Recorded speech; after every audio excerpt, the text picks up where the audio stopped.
Oh, here, we can grab one of these. Yeah, there you go. That's better. Much, much better. Good. So here we are again on one of the Monday and Thursday conversations, usually live at 10 a.m. Pacific on these days. And today my guest is Dan Cooney to talk about collecting cameras from Agfa to Zeiss. So let me present to you Mr. Dan Cooney. Hey, thank you. Well, thank you for allowing me to speak again, or at least ramble. Maybe that's probably a better thing. So I don't know. Most of you know me, but for the people that don't know me, I've been in the photography business since I was, well, working since I was 17, shooting since I was 14, when I used to shoot bands in the 1970s. So John and I have a lot of things in common.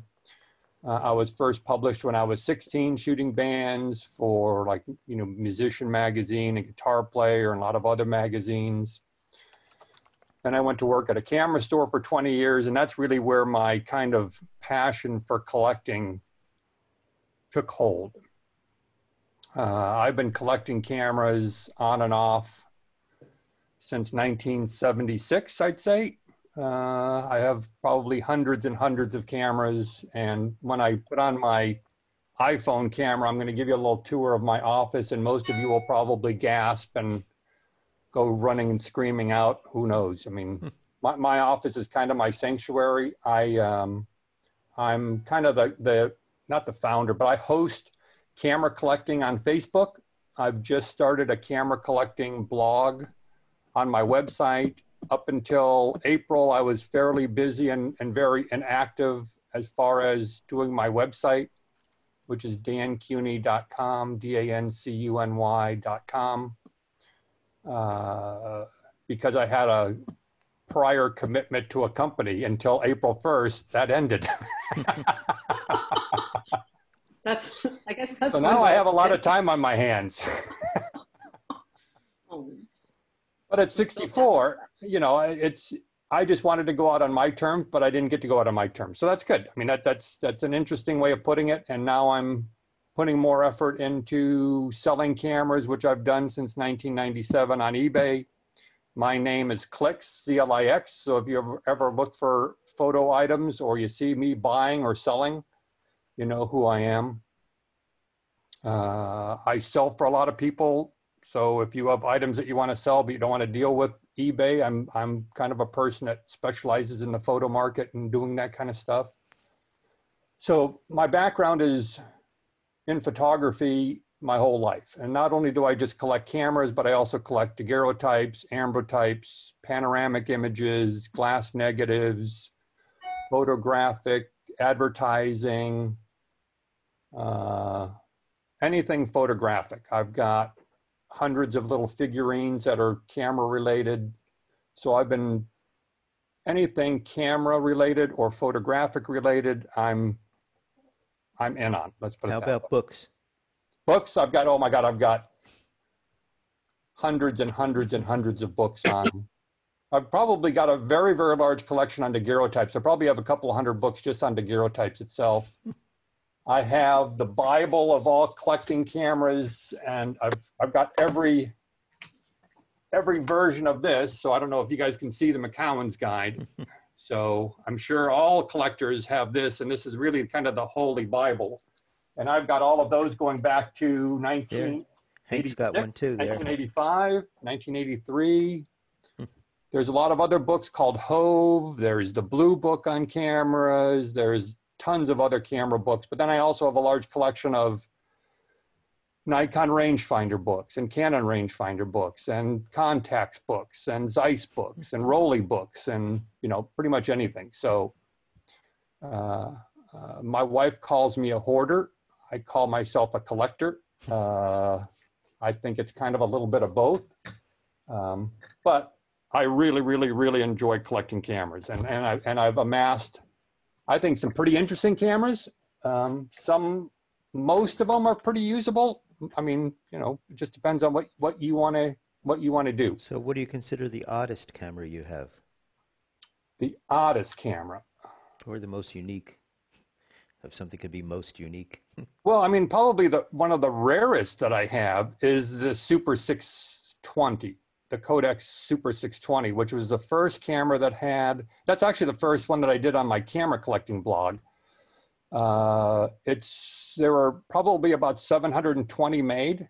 It was the first camera that actually had automatic aperture built in on 620 film. So it's a little folding camera with a little selenium cell on the top. Mm-hmm. I'll show you. It's up on my shelf up here, but it's a pretty rare camera. It's hard to find. I mean, another one that I just wrote about, even though it's not super rare, it's probably less than 5,000 made, is this camera, which is the Minolta Miniflex, which is kind of an interesting little 4x4, 127 roll film. But it was, made in the early 1950s or late 1950s, when 2 years after Rollei came out with their baby Rolleiflex. So, Yashica made theirs, some other companies made theirs, and then Minolta came out with theirs. And I think, to be honest with you, I think the thing that's really started me collecting was colored cameras, and that's what I really, really enjoy. So what do I mean by colored cameras? Well, like this one. This is the Petite, and it's a red colored camera. So this one actually has the red bellows, and that's what I really, really enjoy. So I've got probably hundreds of cameras that are just colored cameras. I've got all the Bo Brownie cameras. I've got all, most of the rainbow box and folding cameras. So I'm kind of a person that really enjoys kind of the odd and unique cameras, the odd and unusual cameras, but mostly the colored cameras. I just find them to be very pretty, very nice to display. And people, if you have questions, feel free to join in. I was just wondering, are you collecting just film cameras, or is there anything in the digital, space that you find interesting? I'm curious. Kind of. I mean, I've just gotten into some of the early digital stuff. Like I've just had the new Minilux 1, the new roller. I'm not the one of the first Leica Miniflex, not the Miniflex. I guess it's the Digilux. So it's a little camera similar to this one. Yeah, it's kind of similar to this one. So some other cameras, maybe Fuji made it. I have one that's made by Leica. I've got some other ones. So not a lot of digital. I'm just kind of now starting on the very, very early ones, just because you can get them at a really, really good price. And I'm sure that they'll go up in price, in 10 or 20 years, but not really digital. And I'm not really big on movie either, even though there are some kind of cool looking deco movie cameras. Really older film cameras are the ones that I really enjoy. Do you have any cameras that you would consider historically significant, or even if it's not the specific camera, a camera type that you would consider historically significant? Well, I would say, most of the rarer ones, like the Super 620, I'd say would be historically significant.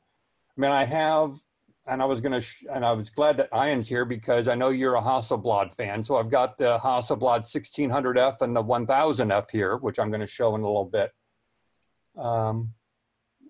Another one that I'm going to show a little bit later on is the Bell & Howell Photon, which was kind of the first 6 frame per second motor drive camera that came out in the 50s. So that was kind of a fun camera that have kind of gone bye-bye. I would love to have maybe some of the, like the NASA cameras, but my budget doesn't necessarily. Me too. Yeah, I would love to have something like that, but again, we'll just leave it at that. So go ahead. Is there anything photo related you don't collect?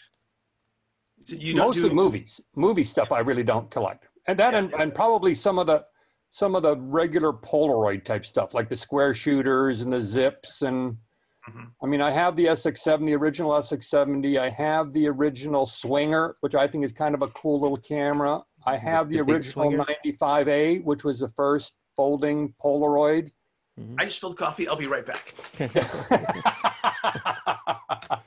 So I take it you have a 195 Polaroid. I've had 195s and I've had the 180. As a matter of fact, there's a lady that I'm trying to buy one from in Stockton but she wants too much. She's asking, I mean, looking online, they're going for about $100 to $200, and she's asking over $300 for it. And I think that's kind of ridiculous. And that's kind of one of my frustrations is when I deal with people buying cameras, I almost have to educate them because, you know, they'll say, well, I look on eBay and it's going for $500. And you have to do more than just look at eBay, what people are asking for cameras. Mm-hmm. You have to go under the advanced setting of search and look for what are the items that have sold.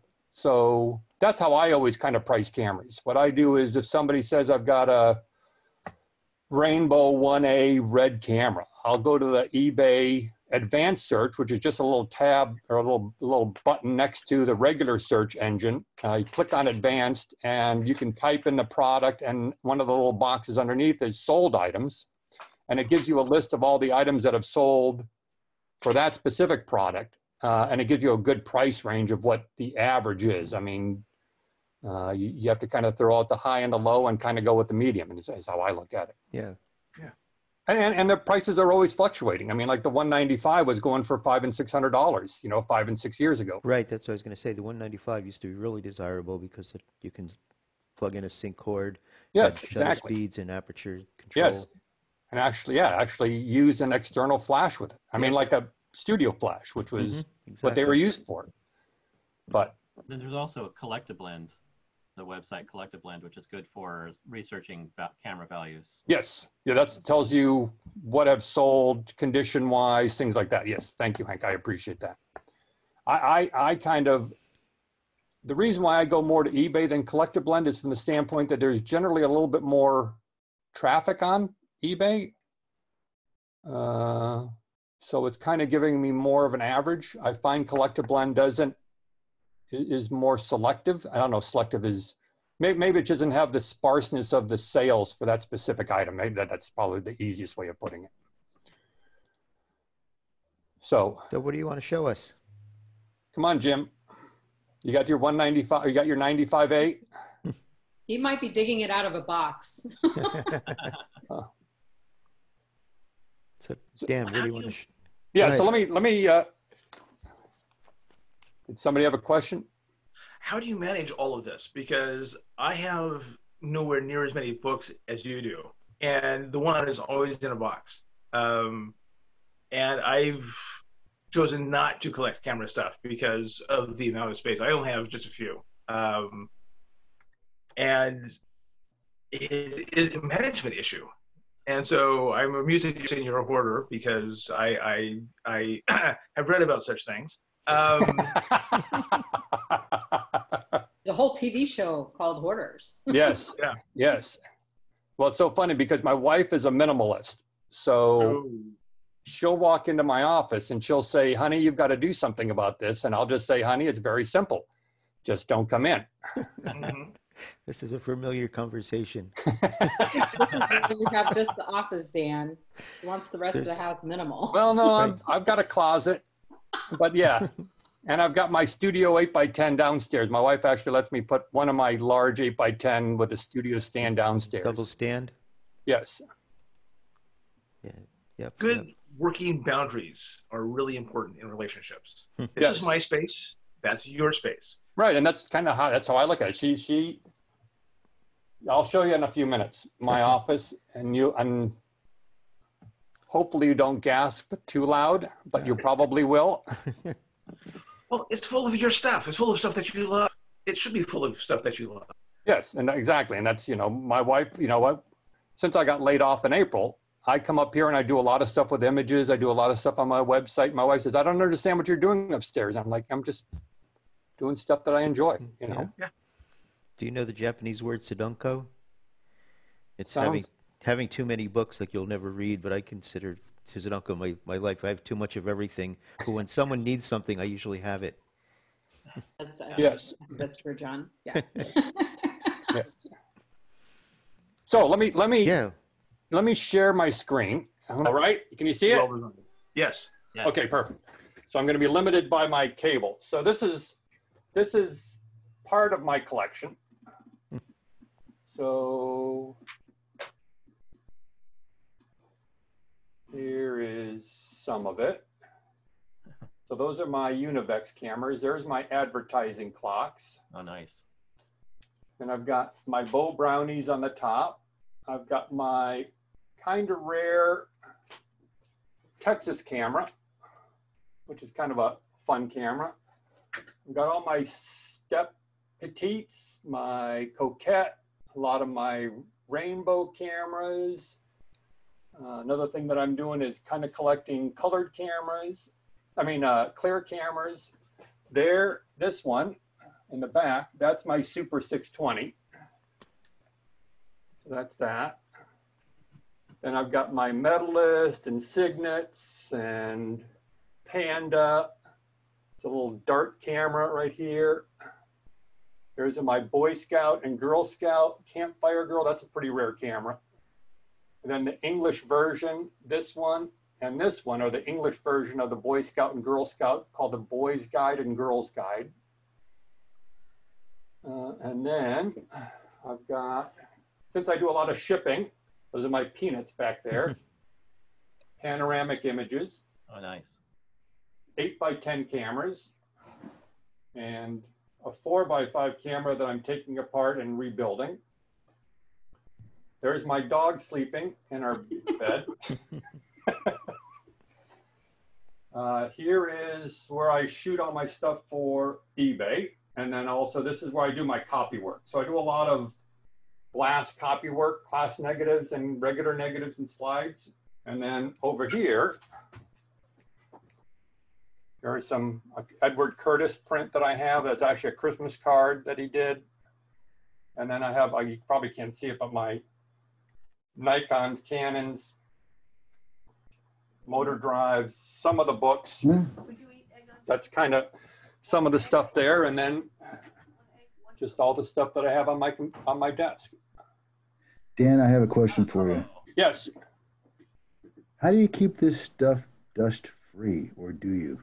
No, I don't. No, I for some of the cameras that I just pulled down, I kind of had to dust off, but I probably dust them once a month or so, but that's about it. I mean, Use a vacuum cleaner? no, I have a duster. I use a Swiffer thing, Okay. but there's kind of like some, I don't know if you can see this over here, and I'd probably no interest to you, but like over here, underneath my stereo, there's a lot of like figurines that are all camera related. So things like Nanny cams. this kind of stuff, or this kind of stuff. You're sideways. Oh, there. Yes. Sorry. Thank you. That's good. Just trying to be Portrait. panoramic. Yeah. Speaking of panoramic, is that that camera there? Oh yeah, that's what I'm going to get to. That's my first camera I'm going to talk to. So I'm going to flip this. I tried this earlier and it worked pretty good. So hopefully, so I tried it vertically. So now I'm going to have to do it. Tried it horizontally. So I'm going to have to try and do it vertically. So you guys can kind of see this. Yep. Yeah.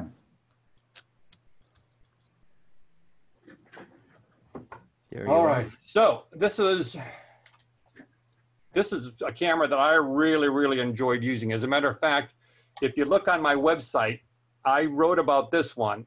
And I actually took this one to Machu Picchu with me when me and my wife went there. So it's made by the same company that makes Widelux. It's called the Panon 120.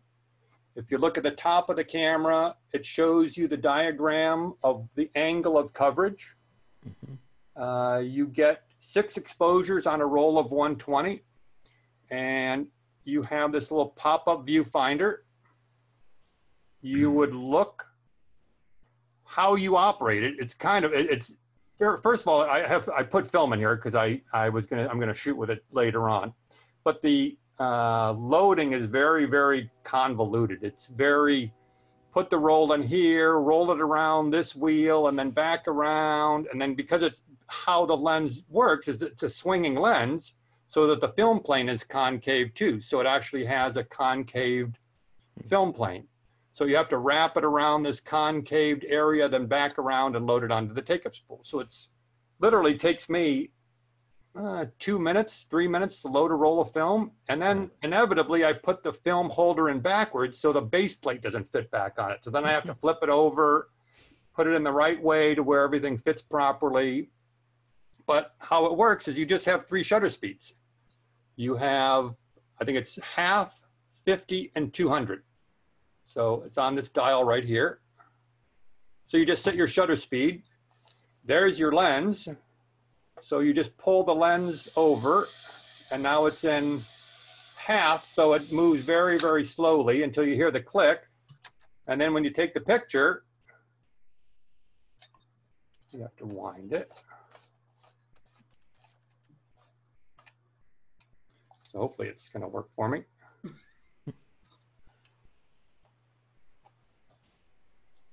Nope. Oh, come on now. That's a German camera, isn't it? Japanese. Oh. No, it's. Oh. I don't know why it's not working. Oh, right. Now. Wide lens. But anyway, it was working fine. I'm going to have to take a look at it, but that's how it would work. You set the shutter speed. Inside here, you have your aperture settings. So you have to manually set your aperture. You have to manually set your focus, which is this little wheel up on the top up here. So you move that wheel until you get it focused to the distance, an approximate distance that you want, and then you take the picture. And then to wind it. Hold it a little higher in the frame. There, that's better. Yeah, we get a better look at it that way. Okay, there. I'm just, Speaking of panoramas, have you ever worked with the Globus Brothers cameras? yeah, yes. I've had one and I sold it, but I don't have it anymore. Yeah, well, it happens when you sell them. Exactly. Yeah. So I do. Well, like I said, I've probably had 5,000 or 6,000 cameras. I'm always buying and selling. So, but right now I probably at around 500 or 600. So this one is my next one. Okay. This is the Bell & Howell Photon. Now, this was a camera that was sold in the 50s. One of the cool things is that it was the first 6 frame per second motor drive camera. And how you do that is on the bottom is a little crank, and you would crank the camera. And then what you can do is, here is your shutter speed, your shutter dial. And hopefully that's your focus is here. Shutter speed dial is here. And let me wind this up. How many frames per roll do you get? Pardon me? How many frames per roll? It's a 35 millimeter. So how many shots per roll? 36. Or 24. Or 24. Or when I was shooting, 20. One more coffee. Yeah, it's 6 frames per second, but they're all normal frames. It's normal Yeah, they're all size. normal frames, yeah. So here is just the back of the camera. When was that built? This was in the 50s. There's your advance. On the top, you can see your frame counter moving and it's spinning there. And I got to put it in continuous mode.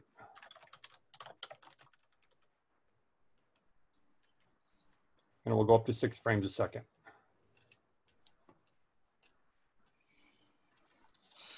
Wind it up again.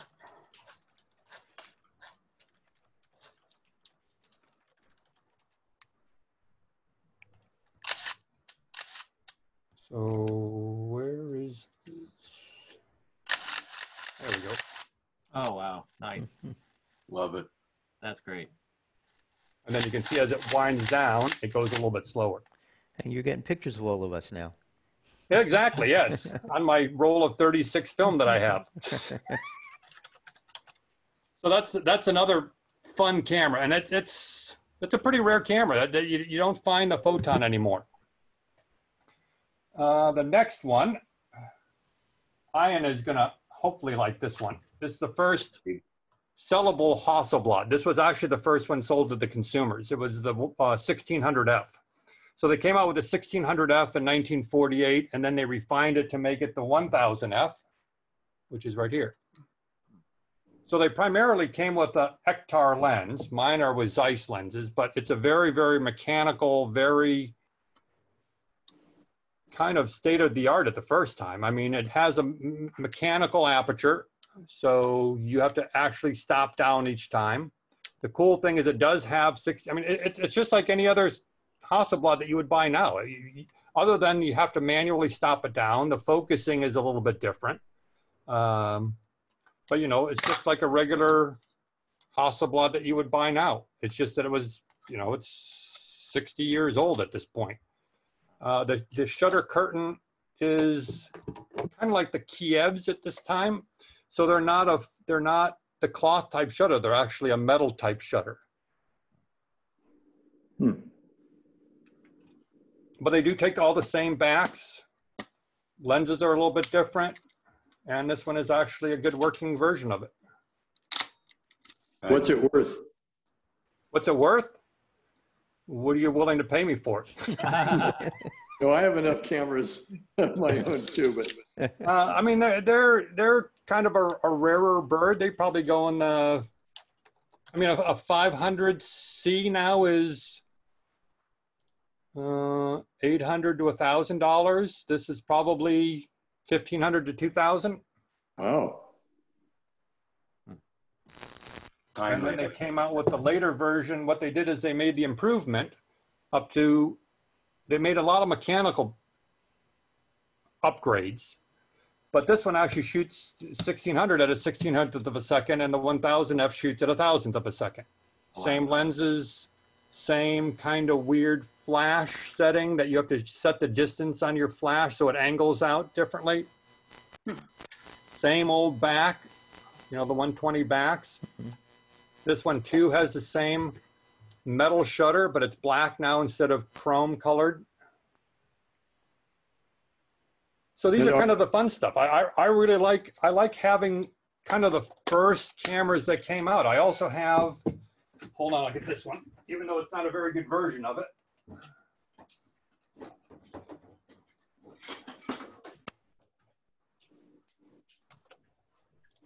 I also have the Supreme Wide. So the Supreme Wide is the first version of like the 903 or the SWC. SWC, yes. Yep. But the lens is a lot different. So if you look at the lens, it's, you know, it's an older Biogon lens. And when was Mine came with a welded on little block that held the viewfinder. You can see my accessory shoe is gone, and the finder that I have, I took off because I'm still trying to find the proper settings for this so I can put it back together. And I've shot with it, and it does a beautiful job. It's a extremely sharp lens. What's the focal length on that? Wide angle. What's the focal length on that one? 38. 38. Yeah. And are the lens mounts interchangeable throughout the series? After the 1000, I think they went to a different mount, but I'm not 100% sure because I know that the older mounts, the 1000 and the 1600, use Ektar lenses. So it's very possible that they may. I could take one off and try one because I have a 50 millimeter here. Actually, I have a 150. But I don't think so. I think they actually take a different. You froze again. Did the cable come out? You know, my camera goes to sleep, so I apologize. There you go. So I've got a 150, but no, it doesn't.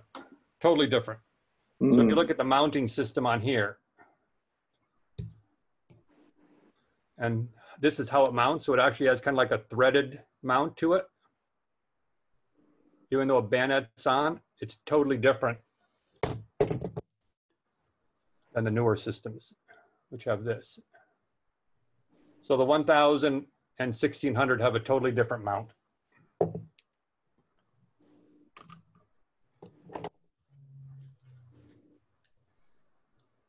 So if somebody wanted to go back to one of the early Hasselblads, but as a shooter, not necessarily a 1000 or 1600, what camera would you suggest? 500C.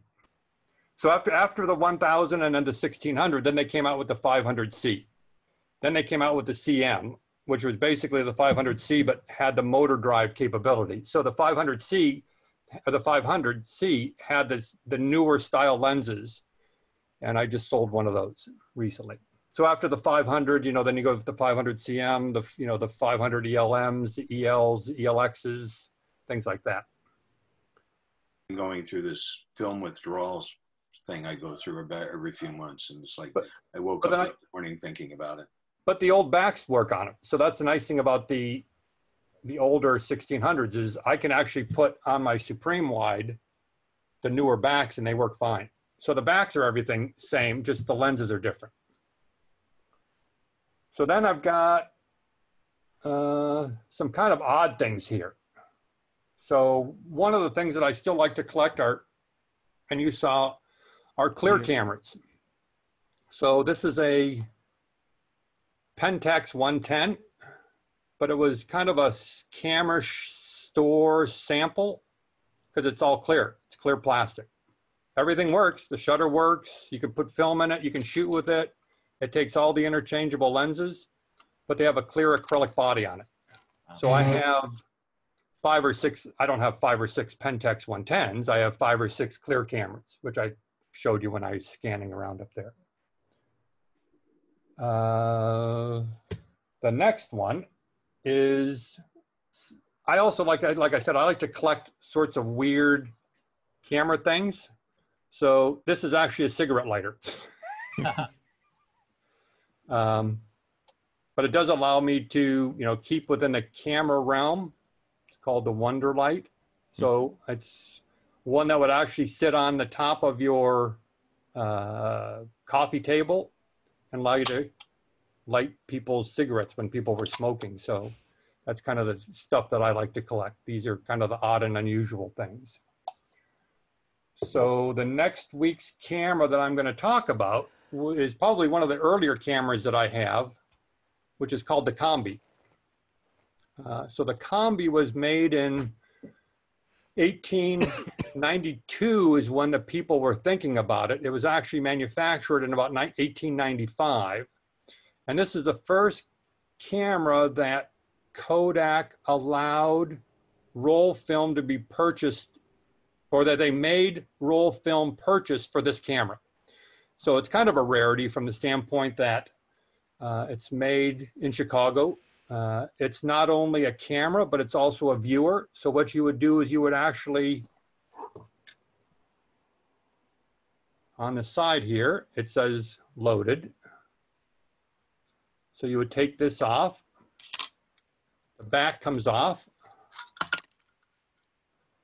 And there's your roll of film, would fit in here. Wow. And then you have the little mask, so you'd put that on. So you'd roll the Kodak film onto here, shoot your pictures, and here's your winder. Dan, can you share a link to your eBay store? I'm trying to find it now, but I mean, it's, well, it's not a store. If you look under advanced search, under sellers, it's Clix, C-L-I-X. I'm trying to find that, but I can't find advanced search. I'm feeling dumb. Oh, there it is. So yeah, right next to the regular search is advanced search. They hide it. Yes, they do. And I have old eyes, so you know. Well, not as old as some. True. It's true. So that's the Combi. I like it, and again, I like pretty things. So I like this just from the standpoint of the etching that they have on the front of the camera. Here is where you take the picture on the top. Your shutter settings, you take the picture here by pressing that button down. But then after you got your pictures done, you would actually use the lens to view your pictures. So it's kind of an odd and unusual, kind of a fun camera more than anything. Nice. So that's the Combi. And again, Combi meaning combination camera and viewer. And the nice thing is I got the box and everything. So kind of a fun thing. With these kind of old things, how do you actually find out how they work? presumably there aren't instruction manuals easily available.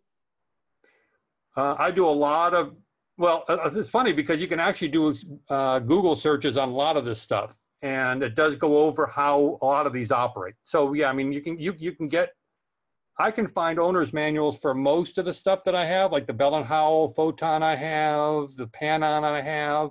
I mean, even like the Minoltas and some of the earlier stuff, you can find the instruction booklets. They're out there. It's just very hard to find. I mean, not hard to find. They're just, you just have to know where to go. It's probably the easiest place to go. There's a company called Butkus, like Dick Butkus, the linebacker for the Bears. They do a lot of online manuals that you can download for free, although they ask you to donate to their cause, which I always do. Pacific Rim has a lot of them too. So Pacific Rim is a camera store up in, not even a camera store, they're just an online seller.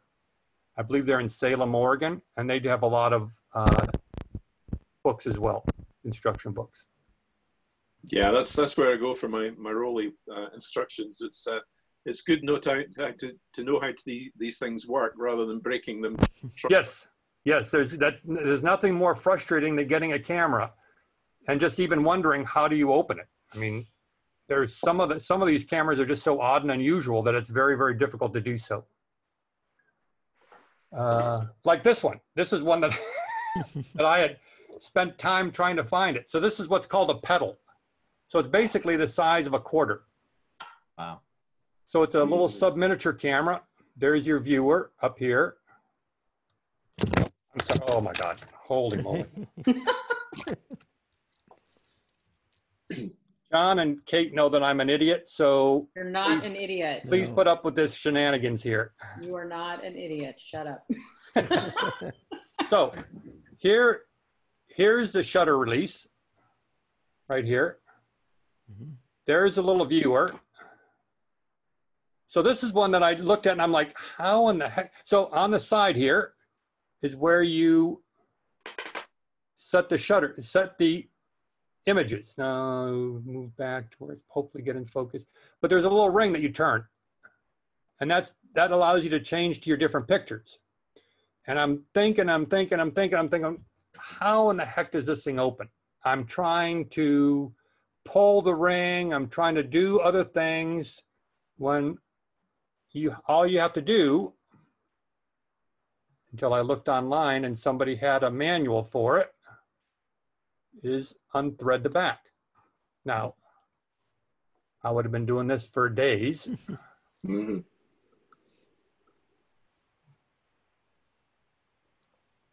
So pardon me for. So what film goes into this little thing? So there's the inside. Wow. And this is nothing more than just a film holder. I should see if I can get this light to work again.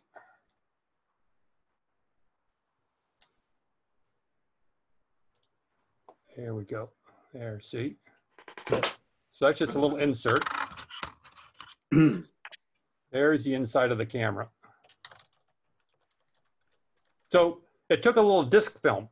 The original disc camera, huh? Exactly, yes, very much so. Wow.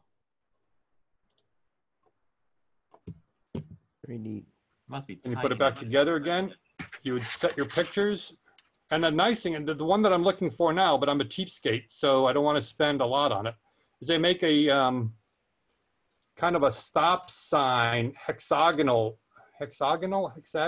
version of this. So as opposed to it being round, it's kind of shaped like a stop sign. Oh, Jesus.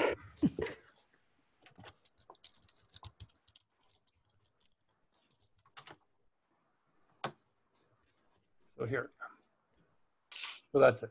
So do you have a Kodak disc in your collection? He probably does. You know, I found one of those recently in. I don't have just one disc, but I have 3 of the original discs in the original packaging. So I have the 4000, the 6000, and the 8000. Nice.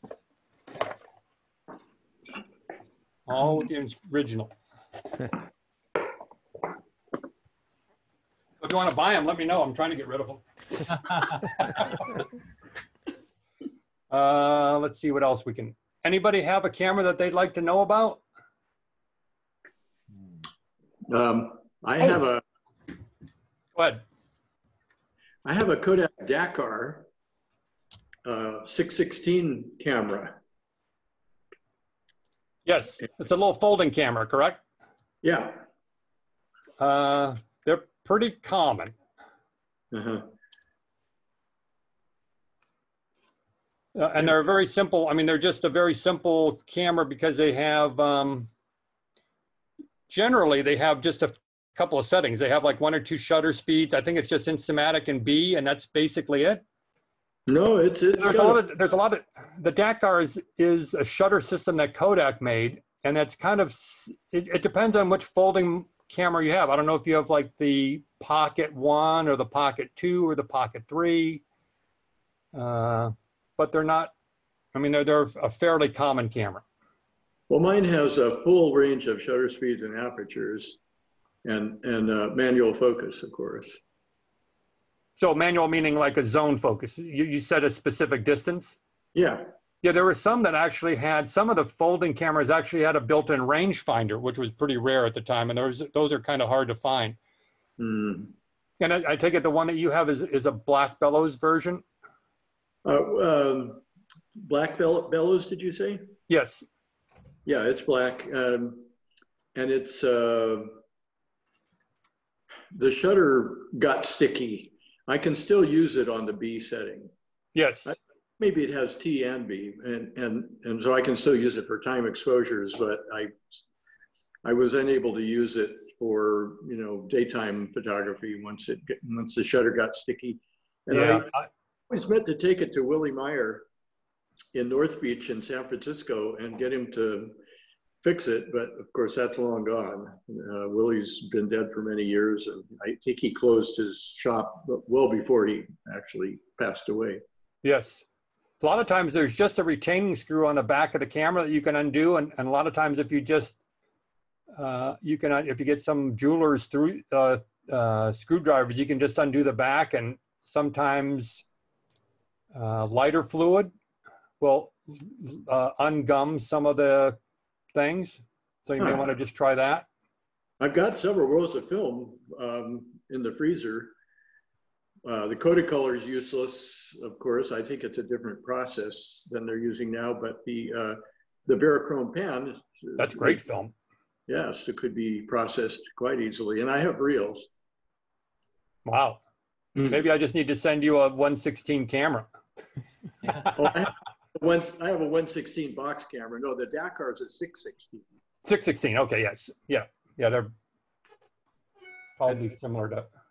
At one point, when 6/16 started being scarce, I figured out a way to actually load it with 120, and it worked pretty good. But you know, of course, the frame spacing was very different. Yeah, it's really different. Exactly. Very much so.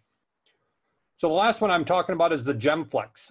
This is another little, I'm sure all of you have seen those little hit cameras that used to be sold not sold. They were pretty much giveaways at like carnivals and things like that, the little sub-miniature cameras. So this is called the Gemflex 1. They actually make a Gemflex 2, but it's kind of a take on that little sub-miniature camera, but it's actually like a little Rolly. I mean, it actually has a pop-up viewfinder. Reminds me of the it actually Rolly Digital.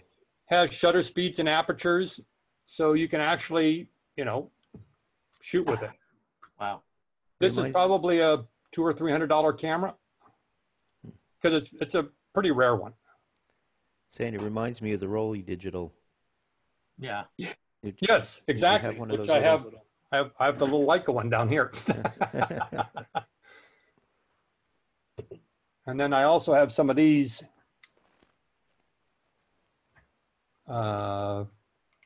politically not correct named. This is called the Coronet Midget. So these are another line of cameras that came in many different colors: blue, green, red, brown, black. They came in a couple of different face looks. But again, it's a very, very common Bakelite camera that you can put a little film in and actually shoot. These actually came out of the UK, so you can buy them out of the UK. The funny thing is you can, if you buy the red or the blue version now, they're going between $400 and $500. So it's just weird how some of these different things fluctuate for different pricing, higher and lower. I take And it you probably another have a fun camera that I have are these, which are Courages.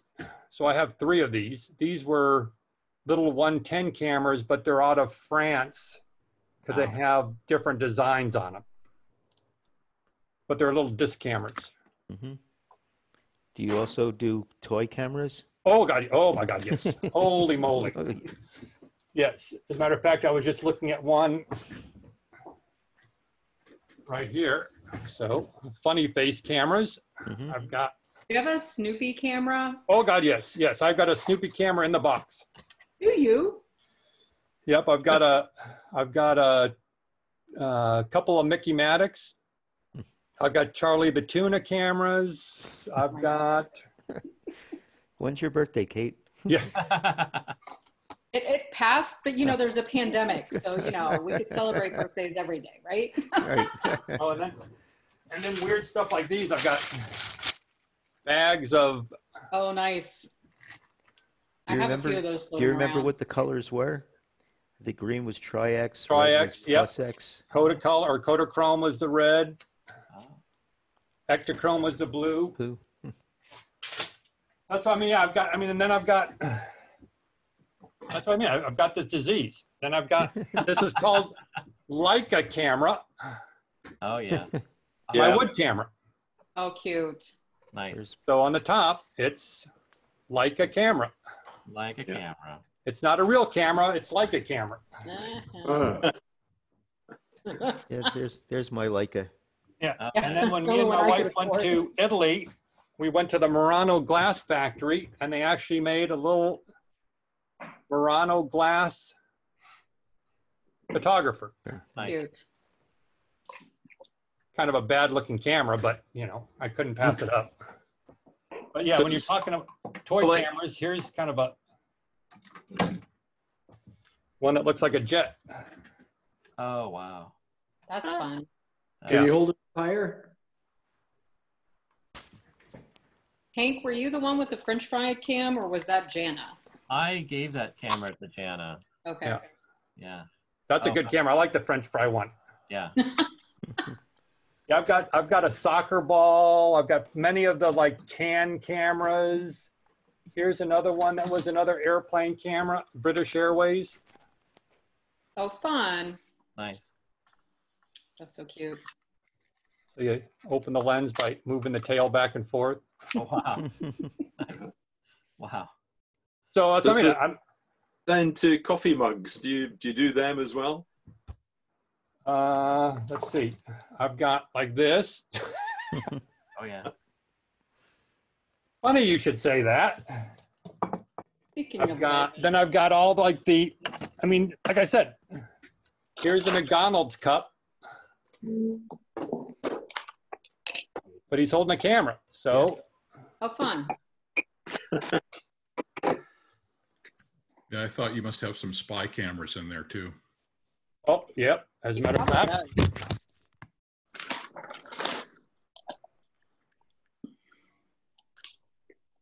Let me see if I can.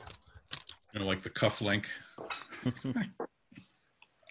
I don't have the cuff link. I mean, I have some.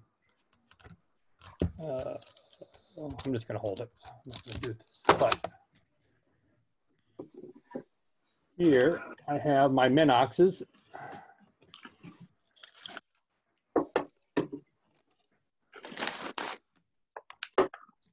Got my Minoxes. Mm-hmm.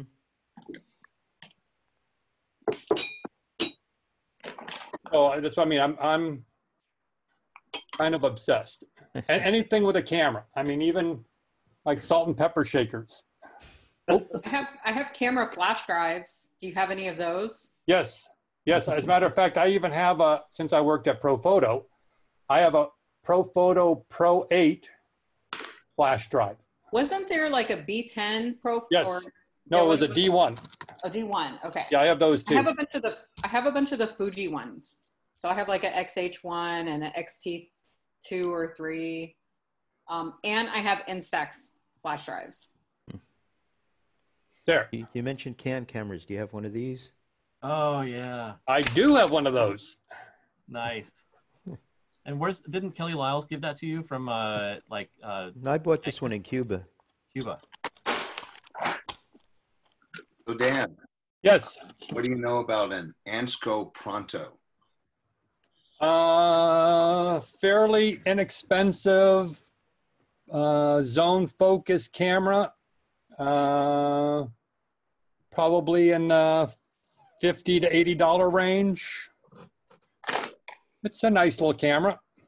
Actually, this one belonged to my wife when she had a class in high school, photography class in high school. So that's like over 5 years ago. Well, just like whenever I teach classes, I always say I'm so old. I was Daguerre's assistant. I see a couple of questions came in on the Facebook thing. So Steve Bradford is wondering if you have a QRS 35mm Bakelite from the 20s. I just sold one. He just gave one away. Yes, I just sold one, and I just bought one from a lady up in Washington with the box for $40, and it had the handle that's working. Cool.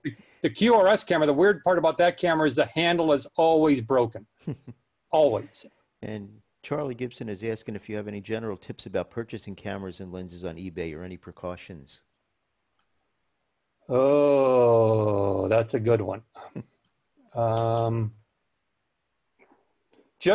guess the easiest thing to remember, and it's something that always, with eBay, they always have kind of a guarantee that if it's not what they say it is, any sort of defect, then you can return it. And eBay will force the seller to take it back.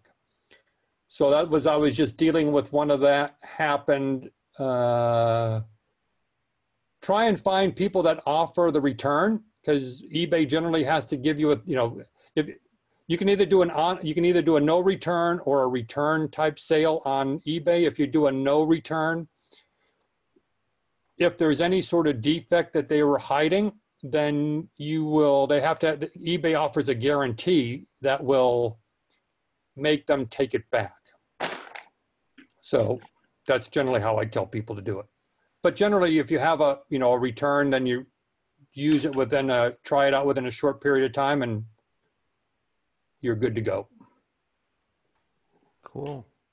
Well, we're at the top of the hour here. Does anyone else have anything they want to add in, ask questions, show us anything you've got in your collection? Or Well, I'll ask Dan, if there was one camera you don't have that you would really like to get, what would it be? Ooh.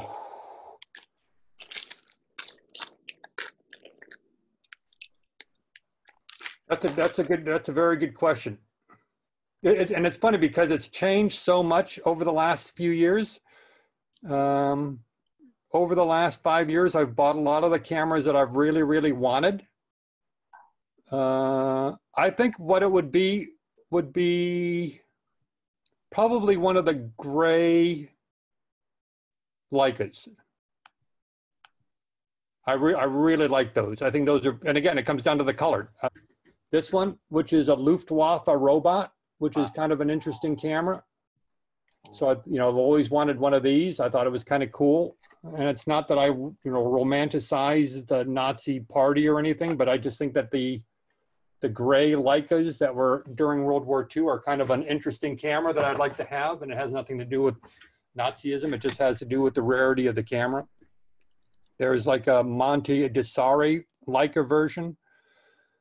I've got several Leicas. I've got the original 1A with the rangefinder in the case. I've got M3s, M4s, 3Gs, 3Fs, 2Cs. I've got 7 or 8 Leicas. I've got a bunch of Nikon rangefinders, a bunch of Canon rangefinders. So I'd have to say probably one of the war version gray Leicas is what I would covet, but they're out of my price range at this point, especially since I don't have a job. And if there was one of your rare cameras that you would like to shoot with or go out and shoot with, what is your favorite shooter? Well, I like the Panon. I also have a Brooks Very Wide. So I love panoramic format. I really like shooting that. So the Brooks Very Wide is a really, really nice camera. And that's a super easy camera to use. So this is it. I see two of them now. You have one? Hank. Yep. Hank has one too. Oh, look at that. See, he's got a viewfinder on his. See? Yeah, it's a Nikon viewfinder. It's not the very wide viewfinder. Yeah. The lens is phenomenally beautiful. It's a really, really, really nice camera. 47 millimeters, so it's wide. Yeah, it's super sharp, and it's got a nice contrast to it. So, I mean, I'd like to. Another one that I shoot with that is kind of odd. I have the Kodak Panoram #1. Oh yeah. That's a really, really fun camera to work with, and the nice thing about it is that it uses 120 film. It's this one right here. I got two of those. One's like a real beater, but with the So this is it. So there's the lens. Yep, that's a good view. And then you just cock the shutter. And then you press the button and the lens swings. So I like this from the standpoint that you can still buy film for it. And it's an old, it's an over 100-year-old camera. And you get some really cool images. I actually bought 40 negatives. These are on my website too. 40 negatives of the 1906 earthquake that were shot with this camera, with the Panoram. Wow. So you can actually see them, and they're really, really well done. So there are 40 negatives that this family took on a vacation through Oakland, up the Delta to Sacramento. So there's pictures of the destruction in San Francisco. There's boat ride down the Delta. There's pictures of the Capitol building on top of the Capitol building in California. There's like the old Cliff House pictures when they were on the beach there. There's just some really, really, really cool negatives, and those were all taken with the Panoram #1. Those are great. Nice. Well, I want to thank everyone for joining us today. I mean, Yep, it's been thank a lot you. of fun. It's a little different from what we've done before. Well, thank you, John. I appreciate you thinking of me. Sure. Thank you, everyone. If you scroll up in the chat, there's a link to Dan's website, so you can see all those photos that he talked about. Thanks, everyone, Well, for thank joining you. us. Thank you. If you have any questions, you can email me from my website or just Dan Cuney or Dan@dancuny.com or DanCuney@me.com. Love to Great. hear from you. Cool. Okay. Thank you all. Thank you. Thank you. Thank you. Dan, we should catch